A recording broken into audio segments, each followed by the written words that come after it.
FTFLers, and including you in particular, Mr. Sid Hagen, your luck has run out. The nightmare that was the 2017 season is now over for you. But for the rest of us, and I mean by the rest of us, I mean the chosen six, including your king, on to the playoffs we go. Welcome to the FTFL Weekly Update. It is I, Brett Sieber, host of the show, and of course owner of the Hulkamaniacs, and your king. Boy, oh boy, 13 weeks have flown by. If you think about it, man, the preview episode as well, this is number 14. Episode 14 on the season. Holy moly. I mean, the playoffs now, of course, are set. We know who has the first round bye. We know who's going to match up. A couple divisional matchups in the first round. We're going to get to that, of course, a little bit later. I led off with, luck has run out. The nightmare is over. Sid Hagen, the boat, has officially sank. Boy, what a ride. We're going to talk, of course, more about that later on, in particular with the Diesem update this week. Big question, at least I continue to ask. I don't know why it continues to be ignored. Will Alvin Kamara play? Will he play? Will he get a chance to see the field? And I got stats on him that are going to blow your mind, what he's been up to over the last 6 weeks. And I really, truly feel that as much as the boat sinking kind of seals the deal for the seat, again, the long list is there. And could we add Ryan Diesem if he fails to win in the playoffs for not starting Alvin Kamara to that list?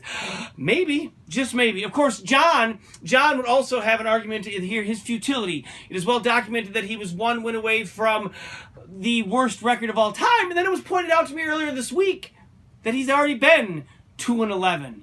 2015, he was 2-11. 2016, he was 3-10. Now you go 2017, back to 2-11. His win percentage over those last 3 years, 18%. My name is on the seat for a 35% win percentage. I mean, again, how we decide on just one person, I don't know. I think it's got to be Hagen, but boy, a lot of people making the argument, including, I mentioned a dark horse a couple weeks ago. Today, I reveal who that is.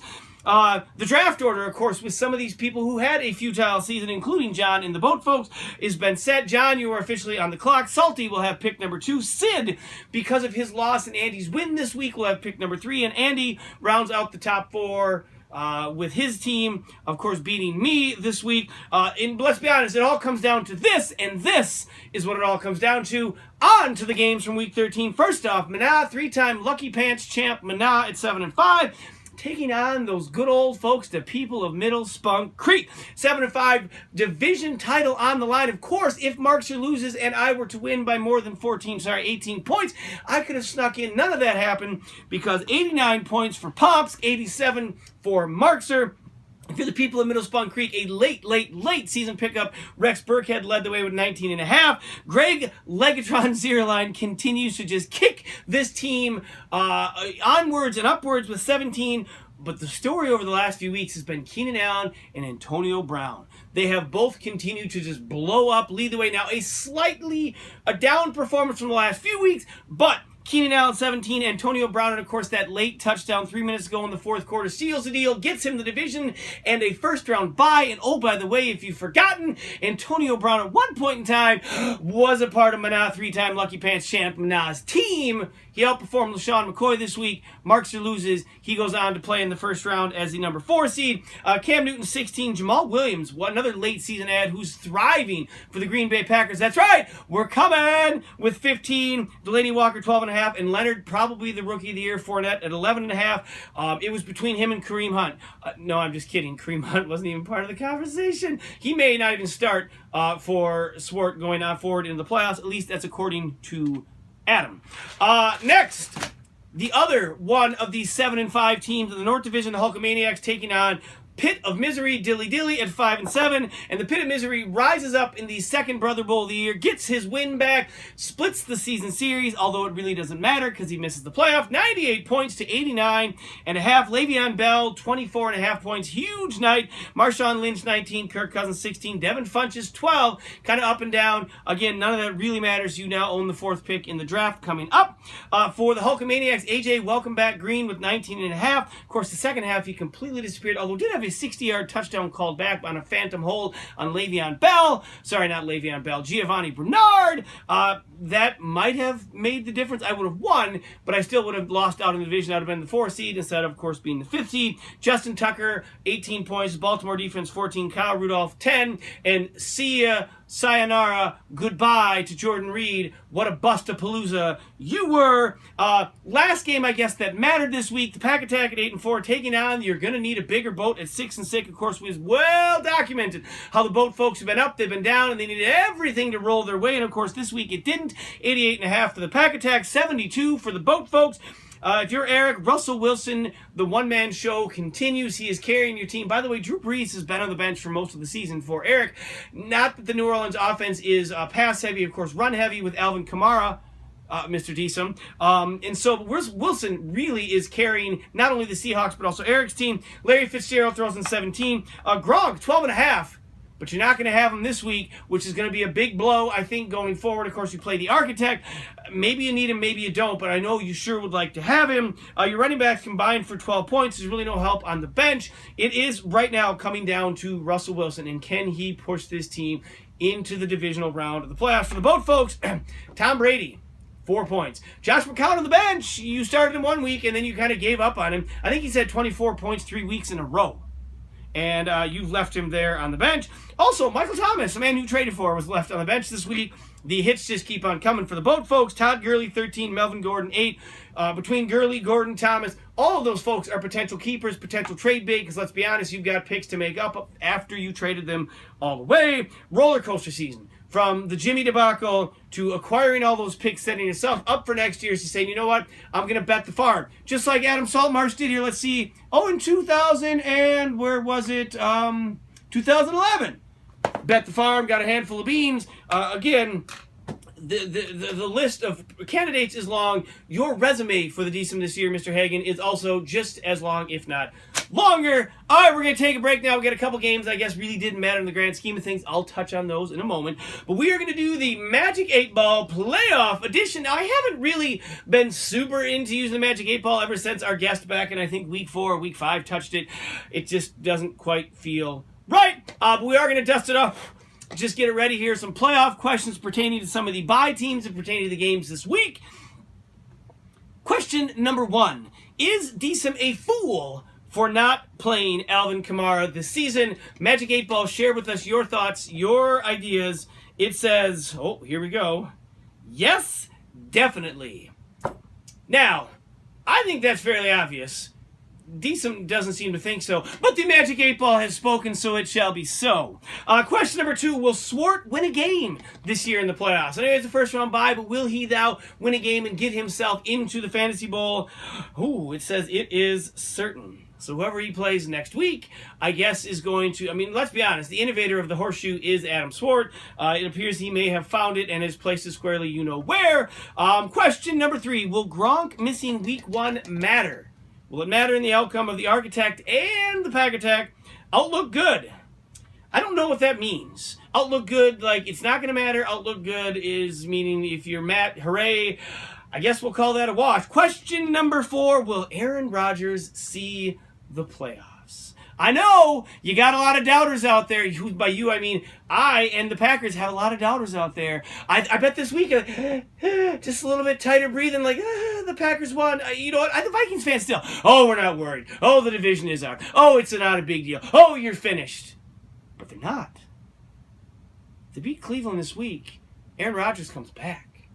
And if Aaron Rodgers comes back, all bets are off. The Vikings have written a lot of really awesome storybook endings as far as how seasons have come crashing down in a fiery blaze of glory.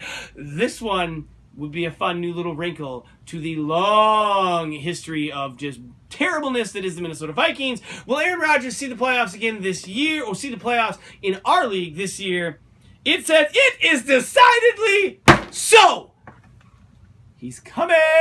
And whoever that is in round 2, God, I hope it's you, Diesem. And I'll beg you to just leave Alvin Kamara on the bench because you're a fool and you should be playing him anyways. Lastly, we've talked a lot about on the show already this week. Should Sid be the outright Diesem Award winner? You have John and his 3 seasons of futility. You have Swart in the Kareem Hunt trade. You have me in the Jordan Howard trade. Why not? We'll talk about him in a little bit. You have, of course, Salt Marshes and all the ups and downs in the trade that never happened. Tyreek Hill for a second-round pick. Now, of course, it looked good this week. But you just kind of go, there's so many. I kind of like having to choose this one because I don't think we can write all of us unless we've decided we're going to go all of us so that Eric now finds his name on the seat. But should Sid be the outright winner for the Diesem Award this year? It says most likely. What a great answer by the Magic 8 Ball. That debate will rage on, and so rages on the show. Architect is 6-6, fighting to get into the playoff, taking on Team. I've given completely up Linkowitz at 2-10. Linkowitz 67.5. Architect 75.5. Finds his way into the playoffs. He has continued to fight through the Ezekiel Elliott suspension. 1 week left. Can he hang on just one more week? Because I think his team gets entirely different when Ezekiel Elliott comes back. Kenyon Drake, a late season pickup, 19.5. The Rams defense, 19 points. Jared Goff, 16 points, playing meaningful time and providing meaningful points to the Architect, who improves to 7-6. If you're John, Alex Collins got you 19. Stephen Gostkowski got you 14. And I started thinking, and I looked back. Gostkowski has been in the top 1, 2, or 3 scorers for John pretty much all season long.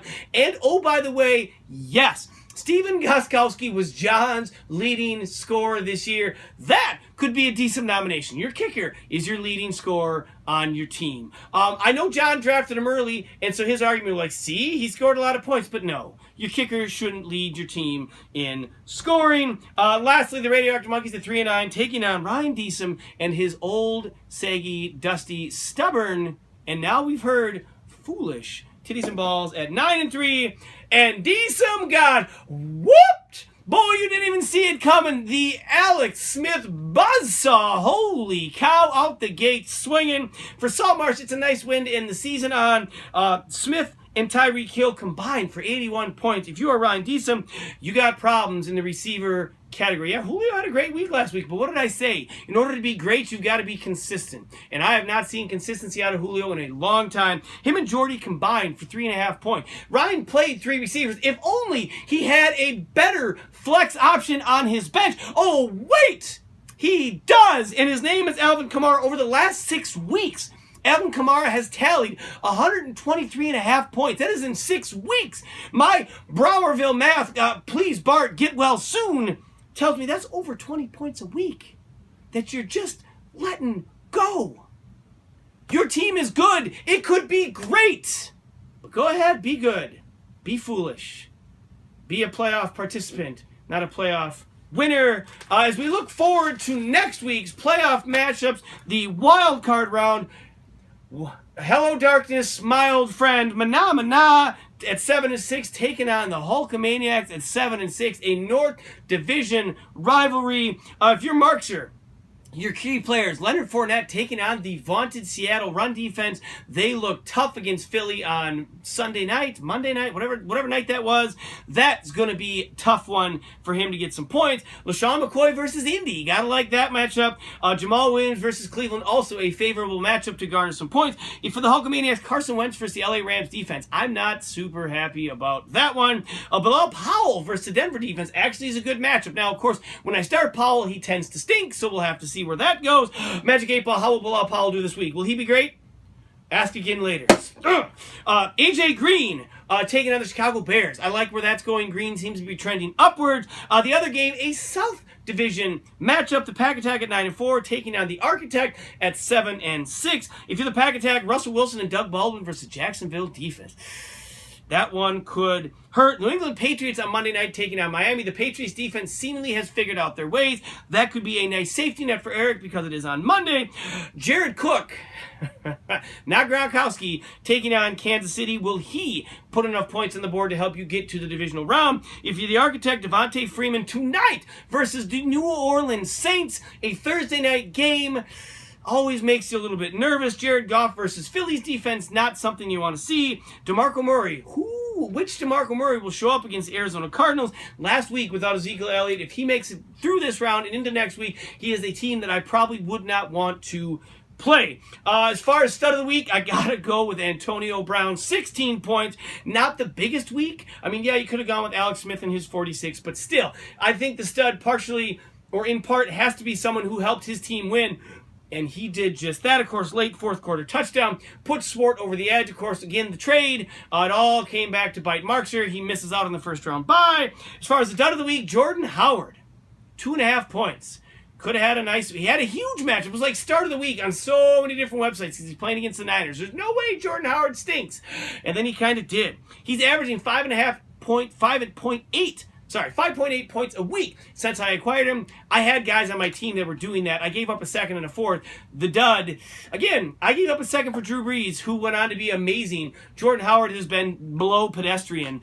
Again, my name could just as easily go in the group that's going to win for 2017. The Diesem update, Sid, and more Sid. Of course, John, we could put his name. Diesem if you end up losing out and don't start Kamara. Of course, Swart for Kareem Hunt. Myself for, the Jordan Howard trade. The list goes on and on and on. But there is another.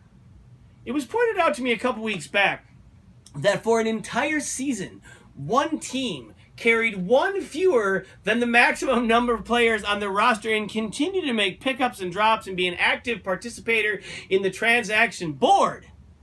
Adam Saltmarsh, Radioactive Monkeys, finished the season 4-9. What could have been had maybe you not dropped a guy that went on to greatness? So I haven't gone back and looked at the list of the players you let go. But all season long, you had 16 guys. We're allowed 17 guys. Good Lord, we had a draft where you walked out middle of the draft and you still ended up with enough players. How did you not catch this all season? That, with the 4-9 record, is also Diesem worthy. In the consolation brackets, there's a couple of games. Of course, Team Linkowitz at 2-11 taking on the Pit of Misery. Dilly Dilly at 6-7.